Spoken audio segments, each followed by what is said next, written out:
इसलिए हम लोगों का कर्तव्य बनता है कि हम लोग अपने देश के बारे में जानें और साथ ही ये भी जानने की कोशिश करें कि आखिर हमारा पड़ोसी देश कौन है। क्योंकि किसी भी देश के आसपास कौन से देश स्थित हैं, मतलब उस देश का पड़ोसी देश कौन है, ये जानना सबके लिए जागरूकता का विषय होता है। आप इसको सामान्य भाषा में समझे तो ऐसे समझिए कि आपके घर के आसपास, मतलब आपके घर के आसपास जो आपके पड़ोसी हैं वो कौन है। आप भी जानना चाहते हैं कि आखिर आपका पड़ोसी कौन है।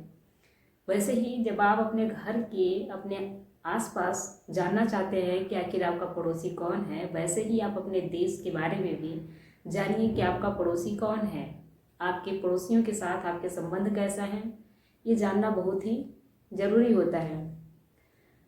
आज यहाँ पर भारत का मानचित्र बनाया गया है। भारत के मैप में अलग अलग कलर का प्रयोग किया गया है। अलग अलग कलर के प्रयोग करके भारत की जो भी पड़ोसी देश है उनके बारे में बताने की कोशिश किया गया है, ताकि आप लोग को समझने में आसानी हो। तो चलिए हम लोग देखते हैं कि आखिर भारत का जो पड़ोसी देश है, भारत के जो भी पड़ोसी देश हैं वो कौन कौन से हैं और भारत के साथ कितनी किलोमीटर की दूरी तक सीमा साझा करते हैं। तो सबसे पहले इसमें बात करते हैं हम लोग पाकिस्तान की। जो पाकिस्तान है वो भारत के गुजरात राज्य से लेकर के लद्दाख केंद्र शासित प्रदेश तक, लद्दाख केंद्र शासित प्रदेश है जो कि जम्मू कश्मीर राज्य के डिवीजन के पश्चात जम्मू कश्मीर और लद्दाख नामक दो केंद्र शासित प्रदेश बने थे। तो पाकिस्तान गुजरात से लेकर के लद्दाख तक अपनी सीमा साझा करता है। भारत और पाकिस्तान की सीमा जो साझा होते हैं वो जो कुल दूरी है, वो जो कुल सीमा की जो लंबाई है वो है 3323 किलोमीटर। मतलब पाकिस्तान भारत के साथ 3323 किलोमीटर की दूरी तक सीमा साझा करता है। कौन कौन से भारत के जो राज्य हैं जो पाकिस्तान से लगते हैं ये जानना भी जरूरी है।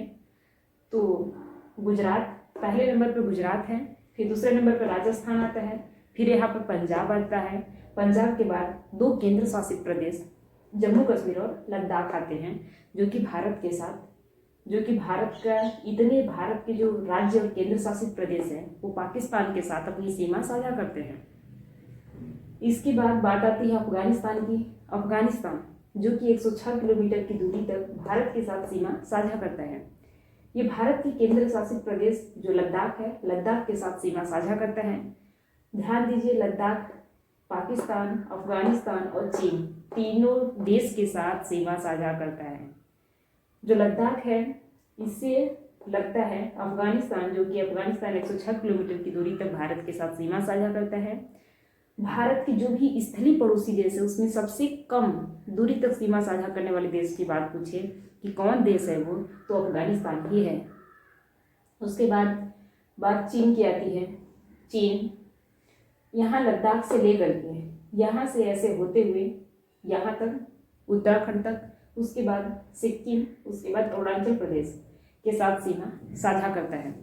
मतलब जो चीन है वो यहाँ लद्दाख से लेकर लद्दाख केंद्र शासित प्रदेश, फिर उसके बाद हिमाचल प्रदेश, फिर उत्तराखंड, फिर उसके बाद सिक्किम, फिर उसके बाद अरुणाचल प्रदेश के साथ सीमा साझा करता है। और जो इसकी जो टोटल जो सीमा आती है कि टोटल कितनी बाउंड्री है ये, तो 3488 किलोमीटर की दूरी तक सीमा साझा करता है। उसके बाद नेपाल की बात करते हैं। जो नेपाल देश है वो भारत के साथ कितनी किलोमीटर की दूरी तक सीमा साझा करता है, तो नेपाल भारत के साथ 1751 किलोमीटर, या कह सकते हैं कि 1751 किलोमीटर की दूरी तक सीमा साझा करता है। और भारत के कौन कौन से राज्य हैं जो नेपाल की सीमा से लगते हैं, तो उसमें पहले नंबर पर आता है उत्तराखंड। उत्तराखंड ध्यान दीजिए चीन से भी लगता है और नेपाल से भी लगता है। यहाँ पर उत्तराखंड को मैंने दो कलर से लिखा है।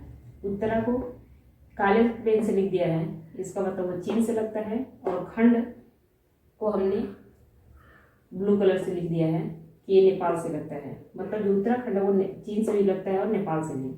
उसके बाद नेपाल से जो दूसरा राज्य लगता है वो है उत्तर प्रदेश, फिर तीसरे नंबर पर आता है बिहार, फिर उसके बाद पश्चिम बंगाल आता है।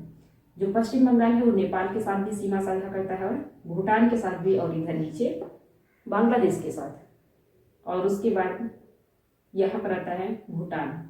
भूटान भारत के साथ 699 किलोमीटर की दूरी के साथ तक सीमा साझा करता है। 699 किलोमीटर तक सीमा साझा करता है भारत के साथ भूटान। भूटान देश से भारत के कौन कौन से राज्य सीमा बनाते हैं, या कौन कौन से ऐसे राज्य हैं जो भूटान के साथ लगे हुए हैं, से सटे हुए हैं। तो पहले आता है सिक्किम, फिर पश्चिम बंगाल आता है, फिर उसके बाद यहाँ पर अरुणाचल प्रदेश, और अरुणाचल प्रदेश आता है। और देखें तो यहाँ पर असम भी लगाता है, असम भी लगता है इससे। और उसके बाद बात म्यांमार की आती है कि म्यांमार कितनी किलोमीटर की दूरी तक भारत के साथ सीमा साझा करता है। तो जो म्यांमार है वो 1643 किलोमीटर की दूरी तक भारत के साथ सीमा साझा करता है। तो भारत के कौन कौन से राज्य हैं जो म्यांमार की सीमा से लगते हैं, म्यांमार की बाउंड्री से लगते हैं। तो उसमें आता है अरुणाचल प्रदेश। जो अरुणाचल प्रदेश है वो भूटान के साथ भी सीमा साझा करता है, चीन के साथ भी और म्यांमार के साथ भी। मतलब 3 देशों के साथ सीमा साझा करने वाला राज्य अरुणाचल प्रदेश है। इधर यहाँ पर लद्दाख है, और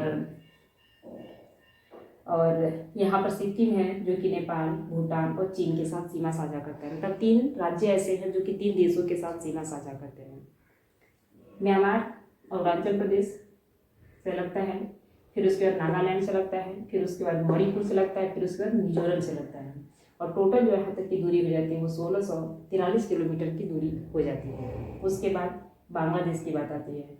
बांग्लादेश का जो लंबाई है, जो सीमा है, 4096 किलोमीटर की दूरी तक भारत के साथ सीमा साझा करता है बांग्लादेश।